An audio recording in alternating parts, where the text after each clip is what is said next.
मित्रों, धर्म ग्रंथ महाभारत में ऐसी बहुत सी कथाओं का वर्णन मिलता है जिसे अगर मनुष्य अपने जीवन में उतार ले तो उसे ना तो कभी खुद पर अहंकार हो सकता है और न ही वो कभी भी खुद को सबसे शक्तिशाली या फिर सर्वश्रेष्ठ समझने की भूल कर सकता है। आज की इस वीडियो के माध्यम से हम आपको महाभारत से जुड़ी एक ऐसी ही कथा के बारे में बताने जा रहे हैं। इस कथा के माध्यम से हम जानेंगे कि जब महाभारत युद्ध में पांडवों को विजय मिली तो पांचों पांडव स्वयं को विजय का श्रेय देने लगे, अर्थात युद्ध में विजय प्राप्त करने के कारण पांचों पांडवों को अपने बल पर अहंकार हो गया था। तब श्री कृष्ण ने उन लोगों का अहंकार कैसे दूर किया, यही देखेंगे आज की इस वीडियो में। नमस्कार और स्वागत है आपका द डिवाइन टेल्स पर एक बार फिर। मित्रों, स्कंद पुराण के माहेश्वर खंड के कुमारिका खंड के अनुसार ये कथा उस समय की है जब कौरव और पांडव अपनी अपनी सेनाओं सहित धर्म क्षेत्र कुरुक्षेत्र में होने वाले महाभारत युद्ध के लिए एकत्रित हो चुके थे। दोनों ही शिविरों में इस बात की चर्चा हो रही थी कि कल से शुरू होने वाला युद्ध कितने दिनों में समाप्त होगा और इस युद्ध में कौन विजयी होगा। उधर इस बात की जानकारी जब घटोत्कच के पुत्र और भीम के पौत्र बर्बरीक को मिली तो वो अपनी मां से युद्ध में शामिल होने की आज्ञा लेकर कुरुक्षेत्र के मैदान में पांडवों के शिविर में पहुंच गया। वहां पहुंचकर बर्बरीक ने सबसे पहले भगवान श्री कृष्ण को प्रणाम किया और फिर बारी बारी से पांचों पांडवों के चरण छुए। उसी समय पांडवों के शिविर में एक गुप्तचर आया और उसने युधिष्ठिर को प्रणाम करते हुए कहा, महाराज, अभी मैं कौरवों के शिविर गया था। वहां मैंने सुना कि राजकुमार दुर्योधन अपने पक्ष के महारथियों से पूछ रहे थे कि कौन सा योद्धा कितने दिनों में सेना सहित पांडु पुत्रों का वध कर सकता है।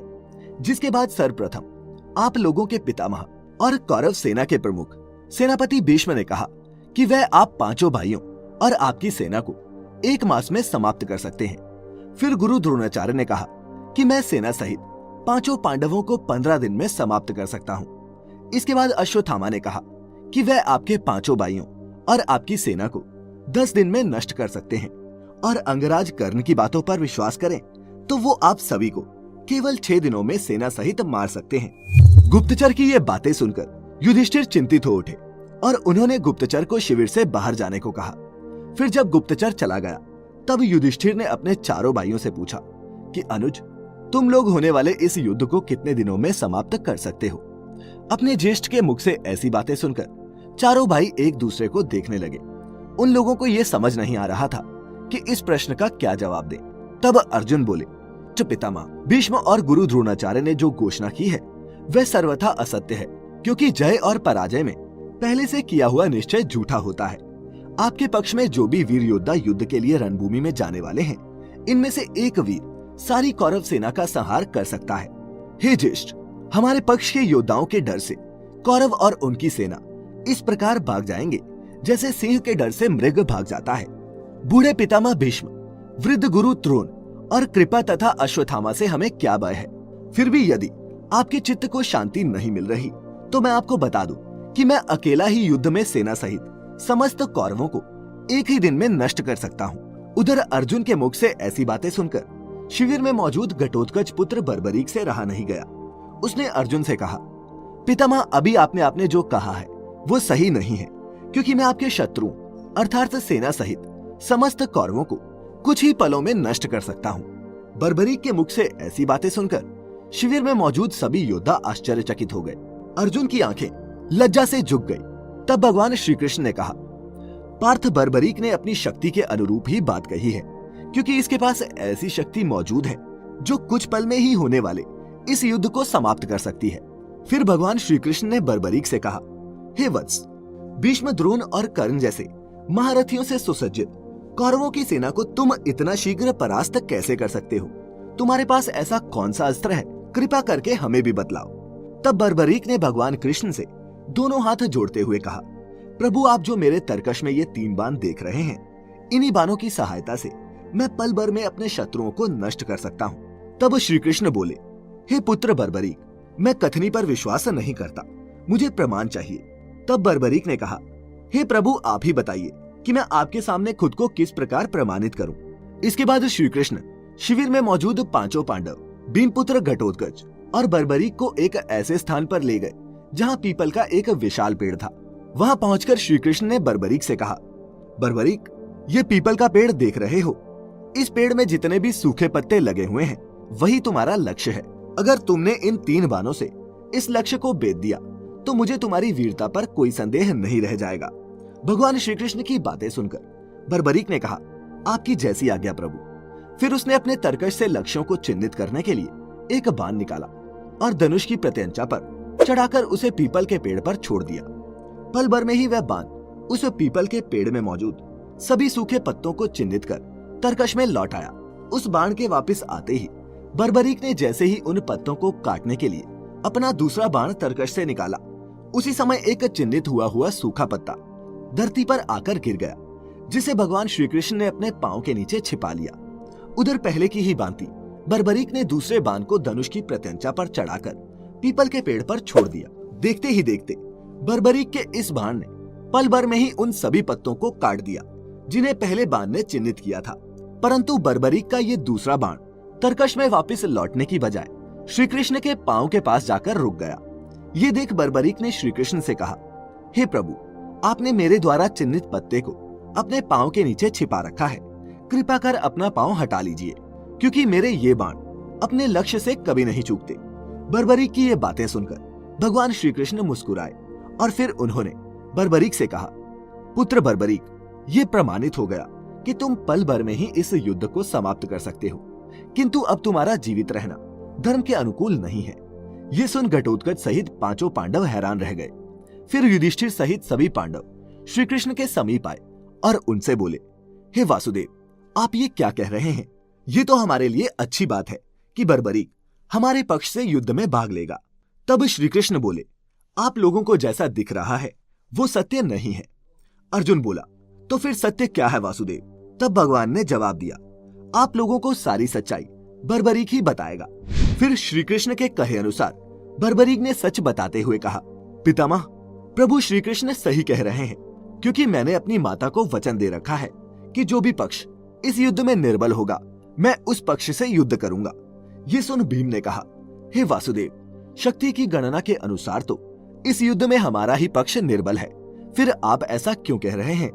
तब श्री कृष्ण भीम से बोले, हे मजले भैया, शुरुआत में आपका पुत्र बर्बरीक तो आपके पक्ष में होगा, लेकिन अगले ही पल जब कौरवों का नाश हो जाएगा तो ये आपके विरुद्ध खड़ा हो जाएगा और कौरवों की तरह आप सभी का भी विनाश कर देगा।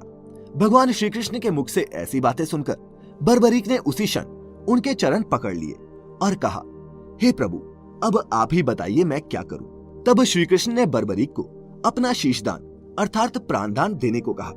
ये सुन बर्बरीक ने अपने दोनों हाथ जोड़ते हुए कहा, भगवान, मेरी एक इच्छा है कि मैं भी इस युद्ध में शामिल हो सकूं और अपनी आंखों से इस युद्ध को देख सकूं। ऐसे में अब आप ही बताइए कि मेरी इच्छाओं का क्या होगा?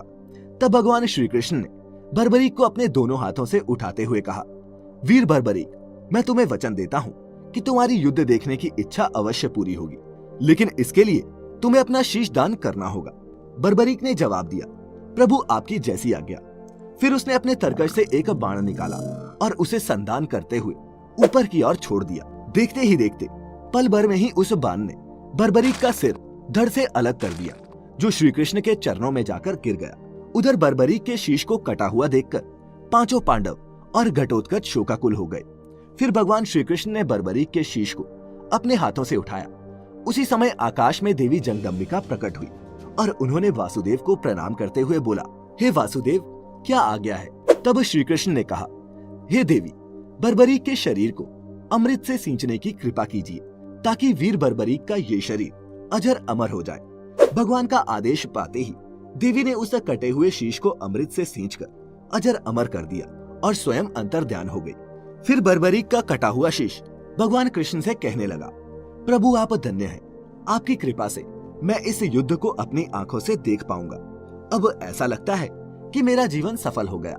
इसके बाद भगवान कृष्ण ने बर्बरीक के उस कटे हुए सिर को कुरुक्षेत्र मैदान के बगल में स्थित एक पर्वत की चोटी पर अपनी दिव्य शक्ति से स्थापित कर दिया। उसके बाद भगवान कृष्ण ने बर्बरीक के कटे हुए सर से कहा, हे शीशदानी, हे वीर बर्बरीक, तुम पर्वत की इस चोटी से कल से शुरू होने वाले धर्म युद्ध को देखोगे और तुम ही एकमात्र इस युद्ध के साक्षी रहोगे। तुमसे ही आने वाली पीढ़ी इस धर्म युद्ध की कथा जान पाएगी।